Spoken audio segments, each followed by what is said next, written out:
Dios ha dado el Espíritu Santo a los que le obedecen. El Espíritu Santo es una promesa para todo el que cree y obedece el Evangelio. El Espíritu Santo es para los salvos. Siga las secuencias de las palabras del Señor. Y predicad el Evangelio a toda criatura. El que creyere el Evangelio y fuere bautizado será.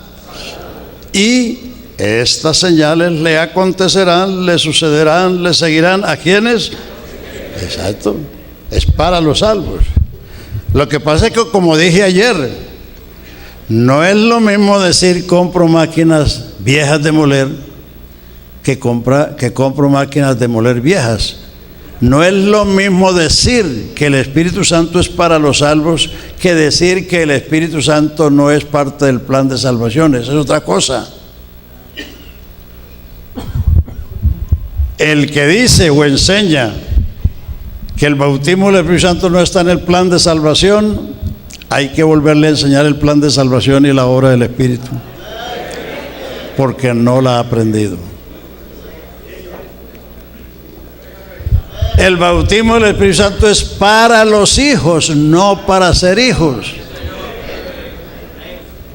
Pero hay algunos que, acudiendo a algunas tradiciones, se aferran a eso. Entonces, ¿qué dijo el Señor en San Juan 14:15? La última tarde que estuvo con los discípulos: si me amáis, guardad mis mandamientos, y yo rogaré al Padre y os dará otro consolador para que esté con vosotros para siempre. El Espíritu de verdad que el mundo no puede recibir porque no le ve ni le conoce, pero vosotros le conocéis porque está con vosotros y será en vosotros. No os dejaré huérfanos, vendré a vosotros. ¿Quién es el huérfano? El que no tiene padre. Jesús está diciendo que eso es para los hijos. No os dejaré huérfanos, vendré a vosotros. Un poquito y el mundo no me verá, pero vosotros me veréis, porque yo vivo, vosotros también viviréis en aquel día. ¿Cuál día? Cuando reciban el Espíritu Santo. Conoceréis que yo estoy en mi Padre, vosotros en mí y yo en vosotros. O sea que el que no recibe el Espíritu Santo no conoce eso. El que me ama, mi palabra guardará, mi Padre le amará y yo me manifestaré a él. Y como a Judas, no el Iscariote, le parecía que el asunto no era así, sino que más bien debía manifestarse al mundo y no a ellos. Entonces dice, bueno, pero Señor, ¿por qué te manifestarás a nosotros y no al mundo? Entonces el Señor le repitió la dosis.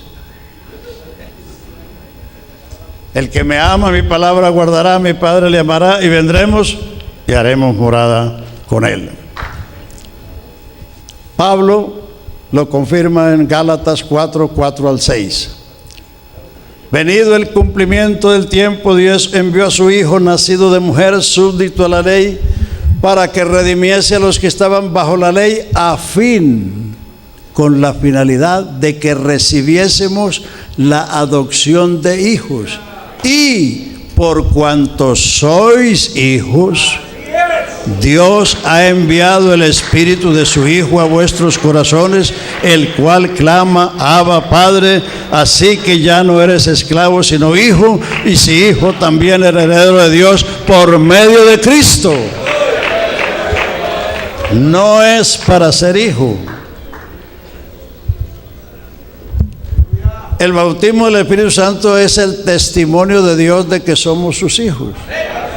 Y el ejemplo perfecto, el modelo perfecto es Jesús. El Hijo fue engendrado, fue concebido, fue gestado, nació, creció en estatura, en sabiduría, en gracia, delante de Dios y de los hombres. Y cuando tenía como 30 años, vino para ser bautizado. Y cuando subió del agua, el cielo se abrió y el Espíritu descendió sobre él en forma de paloma, y la voz del cielo dijo: este es mi Hijo amado, en quien tengo todo contentamiento. ¿Será que hay otro modelo mejor que ese? No. ¿O acaso es que Jesús vino a ser hijo de Dios en ese momento? No. Él fue hijo en el momento que fue engendrado. Tú eres mi hijo, yo te he engendrado hoy, dice el Salmos 2:7. Hubo un hoy, un día en la historia de la humanidad en que Dios engendró a su hijo. Y por eso él no es una criatura como me dijeron en Bucaramanga, porque criatura es lo que se crea, hijo es lo que se engendra y nace. Por eso en las Biblias estas del 60, aunque dice que Adán era hijo de Dios, eso no es correcto, porque Adán no era hijo de Dios. Las versiones antiguas dicen que fue de Dios, que es otra cosa. Ahí en la genealogía de Lucas capítulo 3, que fue de tal, que fue de tal, que fue, y llega que fue Adán, que fue de Dios. Pero en esta le pusieron que fue hijo de Dios. Él no fue engendrado, él no fue nacido, él fue creado. Por eso a ninguno de los ángeles dijo Dios jamás tú eres mi hijo, porque ellos no fueron engendrados, fueron creados. Tú eres mi hijo, yo te he engendrado hoy. Ese hoy se cumplió cuando el Espíritu Santo vino sobre María. Entonces, para que una persona reciba el Espíritu Santo, tiene que ser hijo. Se lo digo de otra manera, Juan 8:31. Dijo Jesús a los judíos que le habían creído, no a todos los que andaban atrás de él. Dijo Jesús a los judíos que le habían creído: si vosotros permaneciereis en mi palabra, seréis, no sois, seréis verdaderamente mis discípulos, conoceréis la verdad y la verdad os libertará. Enseguida le protestaron: ¿cómo decís seréis libres si nosotros, descendencia de Abraham, somos y jamás le hemos servido a nadie? Jesús le dijo: de cierto os digo que el que hace pecado, esclavo es del pecado, y el esclavo no queda en casa para siempre, el Hijo queda en casa para siempre. Así que si el Hijo os libertare, seréis verdaderamente libres. No se puede ser esclavo y ser hijo. Si es esclavo, no es hijo, y si es hijo, no es esclavo.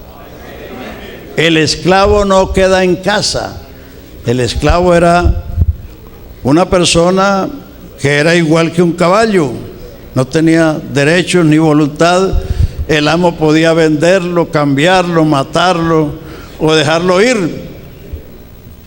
El esclavo no queda en casa, el Hijo queda en casa para siempre. Así que si el Hijo os libertare, seréis verdaderamente libres. Hay que ser libre para recibir el Espíritu Santo. Y la gente que no ha recibido el Espíritu Santo, lo que necesitan no es un fogueo, sino predicación. Predicación que les enseñe, que les diga por qué van a recibir el Espíritu Santo. Sí, ahora hay unos avivamientos prefabricados, inventados. Entonces quieren atraer la gente de esa manera. Pero tenga el ejemplo de Pentecostés. El ruido no convirtió a nadie. Lo que convirtió a la gente cuando la gente se dieron cuenta que habían crucificado al Señor de gloria. Y aunque toda esa gente eran más devotas que todos nosotros, porque habían ido desde Europa hasta Jerusalén, desde África hasta Jerusalén, a celebrar la fiesta de Pentecostés. ¿Cuán devota era esa gente? Eso era un viaje de meses. Eso costaba. Y allí estaban para celebrar la fiesta porque eran creyentes. Pero cuando Pedro les describe lo que pasó en el Calvario, estamos perdidos. Estamos perdidos. Estamos perdidos. Aleluya. Eso es lo que la gente necesita, el Evangelio.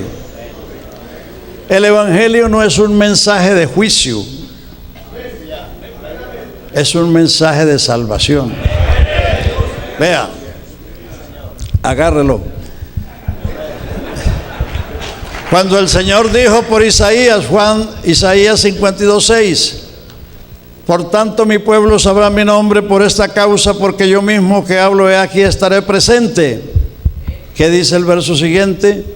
Cuán hermosos son sobre los montes los pies de los que llevan buenas nuevas del bien y de la paz.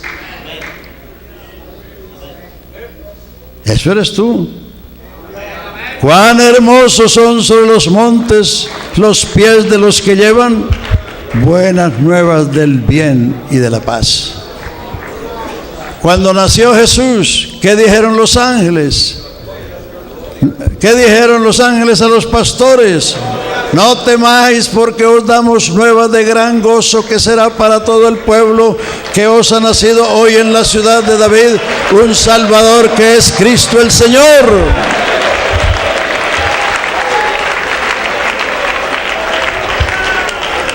Y los ángeles incursionaron por los campos de Judea diciendo: gloria a Dios en las alturas y en la tierra paz y buena voluntad de Dios para con los hombres.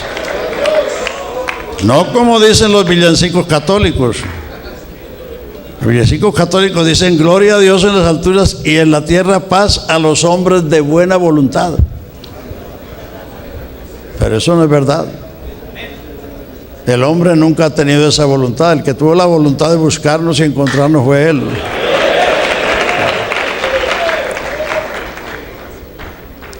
Entonces, ¿qué pasó en la sinagoga de Nazaret después de que Jesús fue bautizado y tentado por el diablo?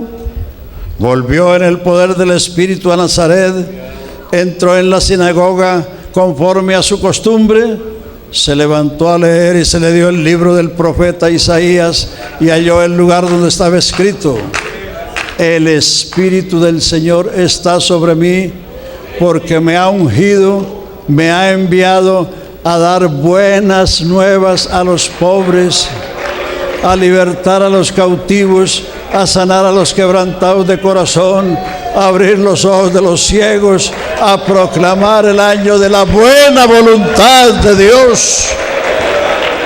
Ese es el Evangelio.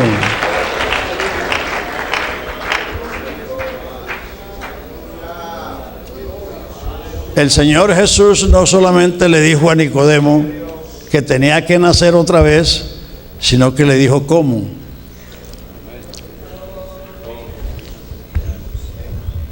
Después de que le repite 5 veces: de cierto te digo que si no naces otra vez.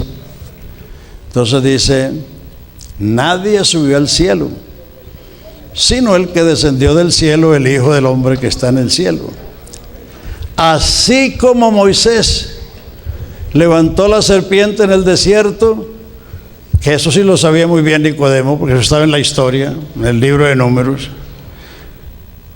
Nicodemo no entendía eso de nacer otra vez, pero Jesús le dice: así como Moisés levantó la serpiente en el desierto, así es necesario que el Hijo del Hombre sea levantado, para que todo aquel que en él cree no se pierda, mas tenga vida eterna.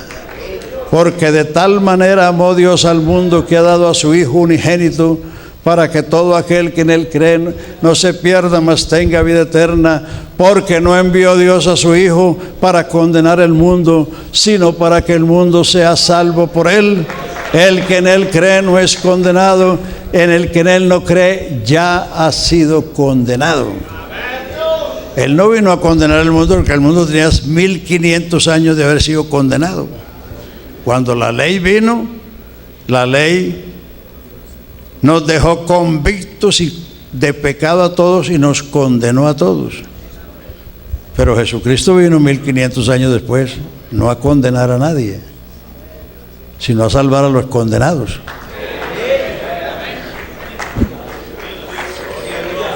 Ese es el Evangelio. Eso es lo que hay que predicar. para que la gente reciba el Espíritu Santo. Y el bautismo del Espíritu Santo sí es parte del plan de salvación. No es lo mismo decir